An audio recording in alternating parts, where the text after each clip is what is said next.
Welcome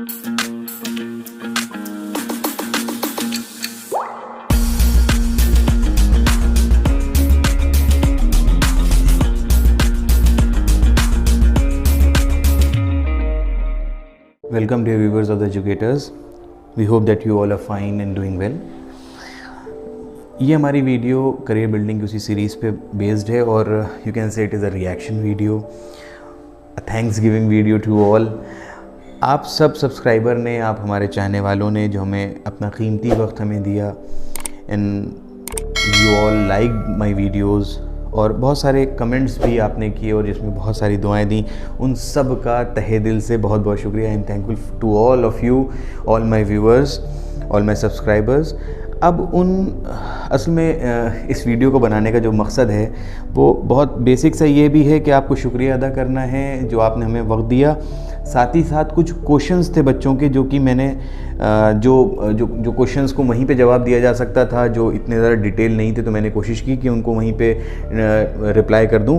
लेकिन जो ऐसे वीडियोस, ऐसे कमेंट्स थे कि जिनके ऊपर एक सेपरेट वीडियो बनानी चाहिए और जिनको एक वीडियो के ज़रिए ही समझाया जा सकता है, तो उनके लिए मैंने ये वीडियो तैयार किया. उसको 2-3 पार्ट्स में मैं तैयार करूँगा जो भी डिटेल हमारे लेक्चर्स हैं. तो सबसे पहला जो सवाल हमारे एक व्यूअर का है, दैट इज़ वो ये पूछते हैं, what is the role of family and relatives in the career development and career formation. ये मुझे पर्सनली बहुत अच्छा सवाल लगा, क्योंकि देखिए बच्चा यहाँ पे कंफ्यूज होता है.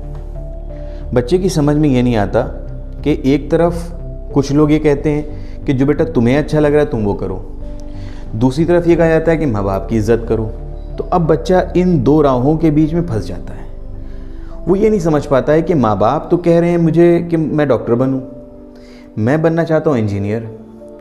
माँ बाप की सुनूं या अपने हुनर को देखूं? ठीक है ना, आप समझ रहे हैं मेरी बात कि बच्चा ये चाह रहा है कि वो इंजीनियर बने, माँ बाप चाहते हैं, उनकी ख्वाहिश है, बचपने से उन्होंने उसको एक सफ़ेद कोट में ही देखा है, वो चाहते हैं डॉक्टर बने. अब बच्चा ये चाह रहा है कि मेरा दिल करता है कि मैं इंजीनियर बनूं, माँ बाप की सुनूं या अपनी सुनूं. अगर अपनी सुनूंगा तो माँ बाप की बेइज्जती है, माँ बाप से बदतमीज़ी हो जाएगी. तो अब बच्चा यहाँ पे कंफ्यूज है. तो इसका क्या हल निकाला जाए? तो मैंने अपने हिसाब से एक चीज़ डिज़ाइन करी है. उससे पहले मैं ये बता दूँ कि माँ बाप की इज़्ज़त हर हालत में लाजमी है. आप माँ बाप से किसी भी कीमत पे बदतमीज़ी नहीं कर सकते. यहाँ तक कि आप माँ बाप की किसी बात को भी अंडरमाइन नहीं कर सकते. आप माँ बाप की किसी भी बात को कम नहीं समझ सकते. They are really important for you because they love you. और अगर आपको लगता है कि your parents don't love you, so you are a fool. Sorry to say, but you are a fool.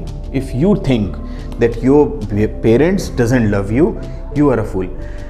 In certain cases, that can be seen also. लेकिन वो बात की बात है. हम यहाँ पे जो बात कर रहे हैं वो एथिक्स की बात हो गई. बट हेयर वी आर, हमने इसको अपने हिसाब से डिज़ाइन किया है. 2 तरह के हमने पेरेंट्स को बांट दिया है इस पूरे सिनेरियो में. एक पेरेंट्स वो हैं, एक कैटेगरी वो है कि जहाँ पे parents are well aware of the changing environment in the educational era, they are well versed with every change. और दूसरे तरह के पेरेंट्स वो हैं जो they are not well versed. वो चेंजिंग सिनेरियोज़ के हिसाब से चीज़ों को नहीं देखते हैं. वो जो अपने ज़माने की चीज़ें थी उसी ज़माने से चलते चले आ रहे हैं. तो वो होना अच्छी बात नहीं है. You should be well versed.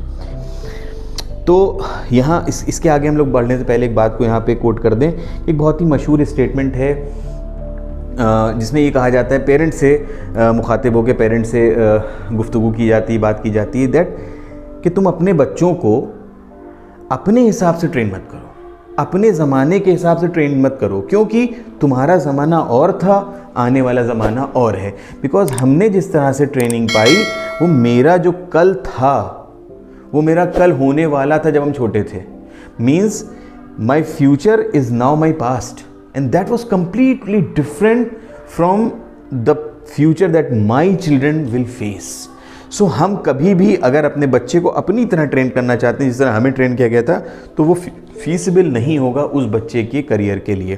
तो फर्स्ट ऑफ ऑल आपको पेरेंट्स को इस बात को समझना होगा कि आपको अपने बच्चे को अपनी तरह से ट्रेन नहीं करना, बल्कि आने वाले वक्त के हिसाब से, आने वाले कल के हिसाब से तैयार करना है। सो नाउ अगर पेरेंट्स उस कैटेगरी में फॉल करते हैं जहाँ पे वो जानते हैं अच्छी तरीके से कि किस तरह से इन्वायरमेंट चेंज हो रहा है और वो इस सब चीज़ों से अवेयर हैं और वो अपने बच्चे को आने वाले कल के लिए ही तैयार करने पे आमादा हैं, तो इन दैट केस क्या चीज़ हमें सामने आती है कि बच्चे को फिर बच्चे की ज़िम्मेदारी है और माँ बाप की ज़िम्मेदारी है कि वो बैठें और बच्चे से बात करें और जानने की कोशिश करें कि बच्चा एक्चुअली चाहता क्या है, बच्चे की क्या नीड्स हैं, बच्चे किस वजह से चाहता है कि वो इंजीनियर बने, वो अपने अंदर कौन सी ऐसी स्ट्रेंथ्स को पा रहा है, वो देख रहा है अपने आप को, why he is looking as an engineer in himself, क्यों वो अपने आप को इंजीनियर मान रहा है, क्या वो किसी पेयर प्रेशर में है, क्या वो दोस्तों की वजह से है, या वो सिर्फ पैसे की वजह से अट्रैक्ट हो रहा है, why the child is demanding to go into the career of engineering. माँ बाप को बच्चे से बात करनी चाहिए। फिर बच्चे से माँ बाप ये कहें कि भाई मैं चाहता हूँ कि तुम बेटा डॉक्टर बनो, बच्चे को ये बताएं कि तुम्हारे अंदर ये खूबियाँ हैं, इन वजहों से मैं ये चाहता हूँ कि तुम डॉक्टर बनो। बच्चा क्यों इंजीनियर बनना चाहता है तुम उससे पूछो पेरेंट्स, और पेरेंट्स फिर उसको ये बताएं कि हम लोग तुम्हें डॉक्टर बनाना क्यों चाहते हैं। फिर वहाँ पे क्योंकि दोनों लाइक माइंडेड हैं और माँ बाप भी समझ रहे हैं कि चेंजिंग एरा क्या है, तो वहाँ पे चीज़ें ईजी हो जाएंगी, ईजी गोइंग हो जाएंगी चीज़ें, कि वहाँ पे डिसीज़न लेना आसान हो जाएगा कि फिर इंजीनियरिंग करी जाए या मेडिकल फील्ड में चाहे डॉक्टर के लिए बना जाए, डॉक्टर बन। क्योंकि अगर बच्चे के वाकई इंटरेस्ट हैं, वाकई बच्चे के अंदर स्ट्रेंथ्स हैं इंजीनियर बनने की, तो माँ बाप को फिर रोकना नहीं चाहिए और बच्चे को उसकी ज़िंदगी को जी लेने देना चाहिए। लेकिन वो माँ बाप कि जो इस चेंजिंग सिचुएशन से या जो एरा बदल रहा है इससे वो अवेयर नहीं है बहुत ज़्यादा और बहुत ज़्यादा यूज्ड टू नहीं है, then they should compulsorily consult a career coach और अ सर्टिफाइड करियर काउंसलर्स। वहाँ पे वो अपनी बातों को करियर काउंसलर से डिस्कस करें और वहाँ पे पेरेंट्स अपनी बात रखें कि मैं चाहता हूँ कि मेरा बच्चा इंजीनियर बने, और बच्चा अगर आर्टिस्ट बनना चाहता है तो बच्चा वहाँ पे बताए कि मैं आर्टिस्ट क्यों बनना चाहता हूँ। फिर वहाँ पे उसके जो भी टेस्ट हैं, IQ लेवल के टेस्ट हैं और बाकी जो टेस्ट हैं, वो एक करियर काउंसलर लेने के बाद ये फैसला करके बताएगा कि बच्चे के अंदर क्या ज़्यादा कॉम्पिटेंसी है। As an engineer he will be a competent student और she will be a competent person, और एज अ डिज़ाइनर ही और एज एन आर्टिस्ट शी और he can be a competent person.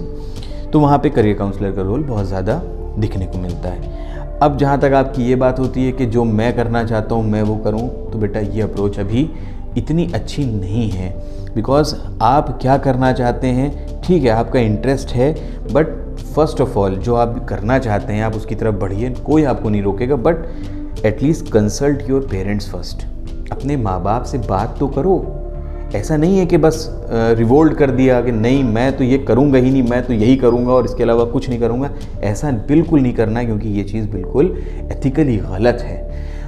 At the end of the day आपको जो कुछ करना है, कहीं ना कहीं आपके पेरेंट्स, आपके गार्जियंस आपको सपोर्ट कर रहे होंगे, आपको फंड्स वही प्रोवाइड करेंगे, आपके एडमिशन के प्रोसेस को वही पूरा करेंगे, फॉर्म के नीचे आपके पेरेंट्स की ही साइन होनी है, तो आप रिवोल्ट नहीं कर सकते। हाँ, आपको बोलने का पूरा अधिकार है, बोलने का पूरा हक है, अपनी चॉइस करने का पूरा हक है।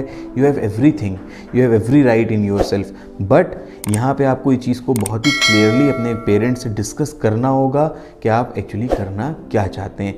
बेहतर होगा, फीसिबल होगा, अगर पेरेंट्स खुद समझ सकते होंगे तो वो आपको खुद बता देंगे, वरना किसी करियर काउंसलर से कंसल्ट करने के बाद आप फैसला करेंगे कि आपको अपने करियर में क्या करना है। बदतमीज़ी बिल्कुल नहीं करनी।